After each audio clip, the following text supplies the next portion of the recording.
সুপ্রিয় দর্শক মণ্ডলী, আসসালামু আলাইকুম। আপনাদের বিশেষ অনুরোধে আমি এসেছি চট্টগ্রামে।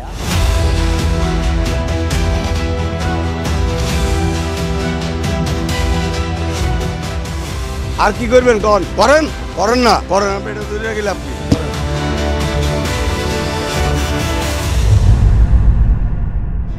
কিছু বললে মারধর করে, মানে হামলা টামলা ভয়ভীতি দেখায়।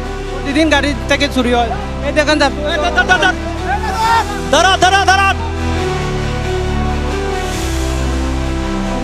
এটা কি জন্য করবেন এটা বলতেছি আমি।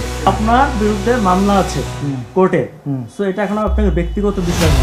আমাদেরকে রীতিমতো হুমকি ধামকি দিচ্ছে এবং বিভিন্নভাবে ম্যানেজ করার চেষ্টা করছে।